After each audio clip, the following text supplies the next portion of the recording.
laba nje abapostoli ngengixoxe nabo banane maculo awathembulelwe imfihlakalo yezulu, kodwa baningi abakholwa kodwa abayazi imfihlakalo yezulu. Kodwa mase sixoxa abayazi lento esikhuluma ngayo ukuthi kanti ngale emoyeni kuhleli benhlobo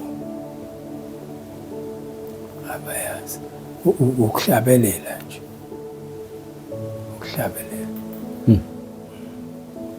Manje na-ke imbala kuze kufika kuleya nto yokuthi umoya kaNkulunkulu bayawemukela umoya ongcwele la enkonzweni. Mangibuza ukuthi ukhona phakathi kwenu osakuwa uzo? Cha. Waphela mayithi yebo ngizobuza kwenzekani. Abesangazi abazi.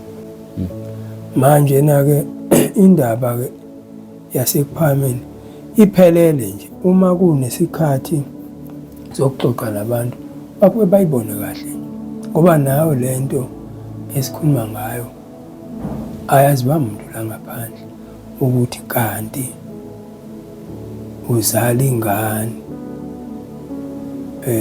uthi ingane le encane kanti mhlawumbe ukhokho wakho nguNkulunkulu abantu ubakha manje ngemiphefumulo yabantu bakubo. Indaba kaNkulunkulu iphele le nje uma beyinganako uba beswenaka leyo yokuzalwa komuntu kube kushaya insuku zokuthi useyahamba sina-ke beyingenza ukuthi siziphathe kahle sabantu bakaNkulunkulu ngoba akekho umuntu ongathanda ukuphila la emhlabeni. Akekho ongathanda ukuphila nje la emhlabeni ngoba le emhlabeni uyaza wenza into oyithandayo. Uma sewushonile akunjalo, wenza leyo nto okuthiwa yenze. Ngoba uma kunjalo abazali bethu ingabe basibona ngasonke isikhathi mhlawumbe mawulala uthi ngiphupha ubaba, phupha uma yonke cha. Bayayalela ukuthi ungaya-ke namhlanje. Ubaba angayifakaza kanjani leyo ukuthi ngempela bayayalelwa? Ihleli elibala ukuthi bayalelwa. Uma mina wakwangitshela wazi wangichazela sesiphila lapha nesiphila ngokuhogela umoya. Uma ngabe kukhulunywa ngendaba yokuthi ufuna ukuya kodwa kangisakuthathi kumalo ngikuthola engxoxweni ukuthi uma ufuna ukuya kubantu abakho noma kubantu bakini kuba nesikhathi sokuthi ungaya.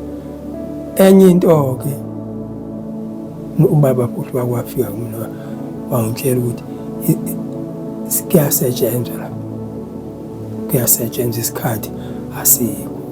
Kusho ukuthi uma uthole lelo thuba lokuqhamuka ngabe uzokuxoxa isikhathi eside kangaka nomuntu ongasekho emhlabeni. Asikho isikhathi esincanyana singaka.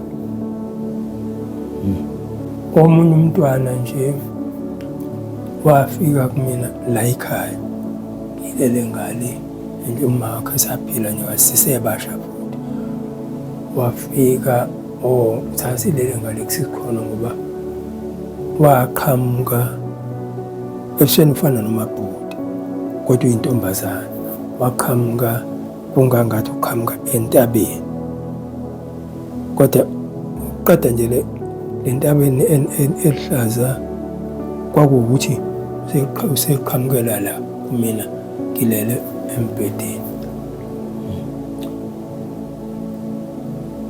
Uma efika la waguqa wasithi mina ngizalwa ugege ofaba angiyena wale ndlu yakwenu washo kanje kodwa ngikuvakashele wakajile mina ofaba ngizalo ugege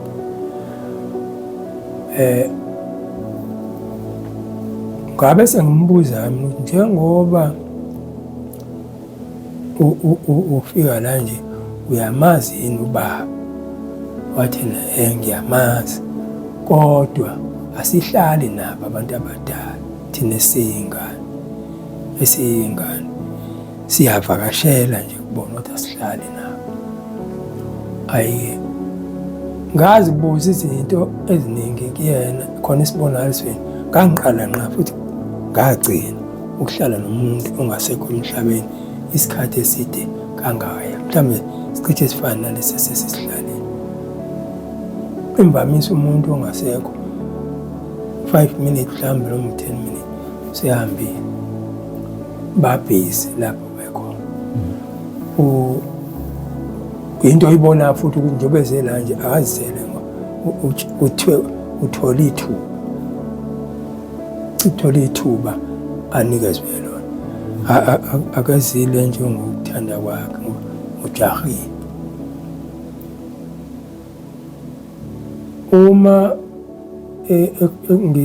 eqhubeka egoqelele eduze kwami kanti ngikhuluma nje uma wakho ngilalela usephapheme ngilalele mina akamuzwa lo engikhuluma naye kodwa mina ngizwe ngiyaphendula ngiyabuza futhi ngabe sengibuza mthi lapha la nikhona ilanga liyaphumana libe lishona wathi esuka wangiphendula kodwa washintsha ilanguage wakhuluma ulimi engaluzwa. Toxin Construct. Get your copy now. Click the link below and subscribe to our YouTube channel, Tollite Research Institute.